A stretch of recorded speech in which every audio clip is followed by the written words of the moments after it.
The Vrelian diplomatic envoy had seen many strange things during their tenure aboard the human research vessel, Perseverance, but nothing quite prepared them for the scene in Medical Bay 3. Ambassador Thexril stood frozen at the doorway, all four of his optical sensors fixed on the human scientist, Dr. Sarah Chen, as she carefully cleaned the wounds of a Carthax hunter.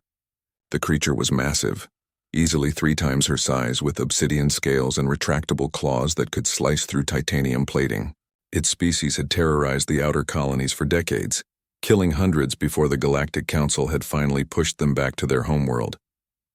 Dr. Chen, Thexril's translator, crackled with confusion. "Why are you helping this predator?" Sarah didn't look up from her work.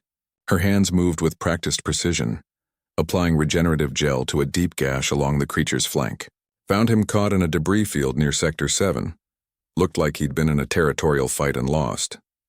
The Carthax's yellow eyes tracked her movements, pupils dilated with what the ambassador assumed was fear, or perhaps hunger.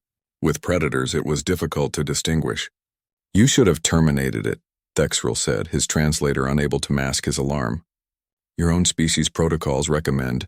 "I know what the protocols say." Sarah's voice was calm, almost disturbingly so.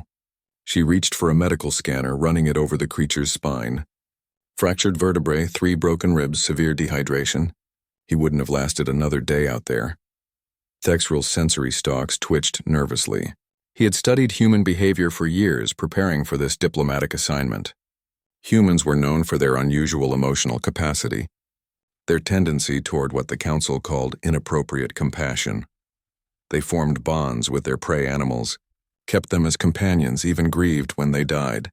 It was a weakness, the Council had assured him, one that would prevent them from ever truly ascending to apex status in the galactic hierarchy. But as he watched Sarah work, something didn't align with that assessment. "This creature's kind has killed your people," he pressed. "Surely you must feel anger?" Sarah finally looked up, and Thexril felt his respiratory sacs constrict at her expression. It wasn't compassion in her eyes. It was something far more calculating. "No, Ambassador, I don't feel anger." She returned to her patient, injecting something into the Carthax's shoulder.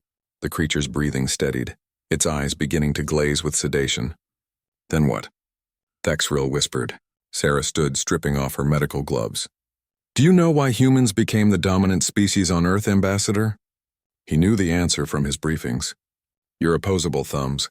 Your capacity for tool use." "You're wrong." Sarah walked to the observation window, looking out at the stars. "It was our ability to turn enemies into assets. 10,000 years ago, my ancestors looked at the wolf. A predator that killed our children, raided our camps, competed for our food. And we didn't just fight them. We didn't just kill them. We domesticated them." Thexril felt his blood chill. "We took the most dangerous predator in our environment and made it love us," Sarah continued. "We shaped it, bred it, modified it across generations until it would die to protect us. We created hundreds of variations, each designed for a specific purpose: hunting, guarding, companionship, war."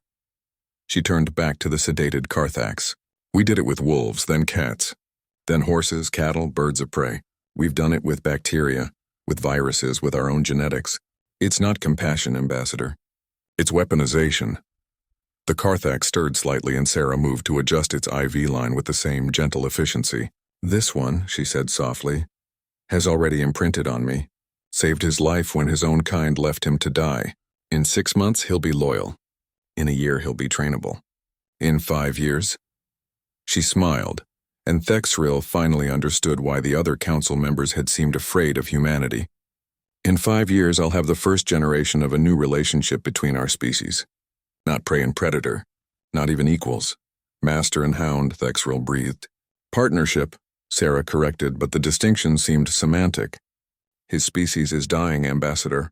Genetic bottleneck, declining habitats, loss of prey worlds. They're too specialized, too aggressive, too rigid. They'll be extinct within 3 generations without intervention."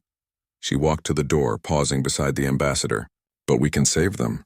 We can give them purpose, direction, a place in the new galactic order. All they have to do is accept the hand that feeds them." Thexril looked at the massive predator, unconscious and vulnerable on the medical table, and felt a profound sense of dread. The Council had been wrong about humans. Their compassion wasn't a weakness. It was a hunting strategy. You're not healing it, he said quietly. You're claiming it. Sarah's smile didn't reach her eyes. On Earth, we have a saying, if you can't beat them, domesticate them. We've been doing it for millennia. Why stop now? She left the medical bay, her footsteps echoing down the corridor. Thexril remained, watching the slow rise and fall of the Carthax's chest, and understanding for the first time why humanity's integration into the Galactic Council had been met with such resistance. They hadn't joined the Council as students or as partners. They had joined as farmers, looking at a galaxy full of potential livestock. And compassion, Thexril realized with growing horror, was just another word for claiming ownership over something that couldn't refuse.